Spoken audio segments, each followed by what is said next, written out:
Bronchospasm, or the acute asthmatic attack, is a common condition found in many dental patients. The acute episodes occur when smooth muscle surrounding the larger bronchi and bronchioles go into spasm. During this episode, the lumen of the airway is considerably narrowed, causing the victim to experience extreme difficulty breathing.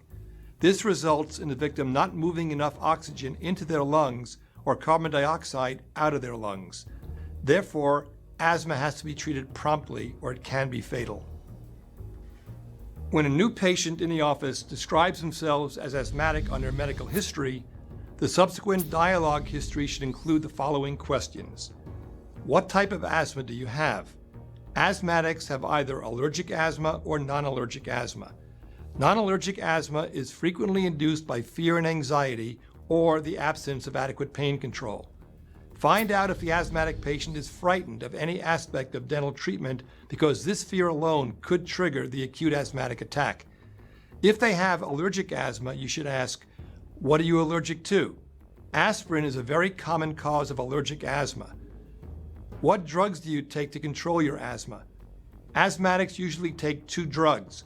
One is their rescue drug, commonly a bronchodilator such as albuterol, for the management of the acute episode. More and more commonly today, the asthmatic may also be taking a preventative medication such as an inhaled corticosteroid on a daily basis to minimize the occurrence of acute episodes. How often do you have asthmatic attacks? And what triggers your asthmatic attacks? If the patient says, whenever I get scared, I have an asthmatic attack, and doctor, don't take this personally, but I hate going to the dentist. This patient is more likely to have an asthmatic attack in the dental chair. Sedation is indicated in this situation as a means of preventing the acute episode from developing. Have you ever had an attack that did not stop? And have you ever been hospitalized for your asthma?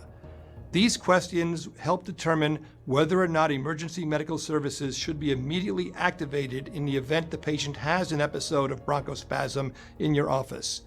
I strongly recommend that when your office calls to confirm the patient's dental appointment, you remind them to bring their inhaler, their rescue drug, with them to the dental office. So what do you do if the patient has an asthmatic attack during their dental procedure? All right, I'm gonna have the mirror and explore. We'll take a look what we're gonna do today, and we will get started. Thank you so much. All right, Don, would you please open for me? Thanks. Let's see. What's wrong, Don? Okay.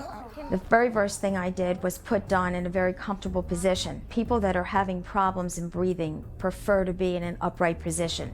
In addition, we had put Don's inhaler on our bracket behind him. We got his inhaler so he could start with the bronchodilation treatment. If his dilator was not successful, we had our own bronchodilator, which we would have let him use, but we were successful in treating this with his own. So, definitive care for an acute asthmatic attack is to allow the patient to self-medicate using their rescue drug. The bronchodilator acts directly on the constricted bronchial smooth muscle, producing bronchodilation in about 20 to 30 seconds. A usual dose is 2 puffs. A second dose may be given if the patient continues to experience difficulty breathing after 5 minutes. In this scenario, once the patient recovered, he wasn't comfortable with continuing with the dental treatment. Maybe we can reschedule. Would that be okay, doctor? Absolutely, Don. Okay. You know, in fact, I think maybe I'll give you a prescription for something to sort of calm you next time, because Okay. that's probably what precipitated it, because you said you were a Sure. little stressed. Had he wanted to continue, it would be okay, We'll reschedule. provided that you, the doctor, and the patient are both comfortable doing so. But before returning to the treatment, find out why the episode happened. Most often we find out that the patient was scared.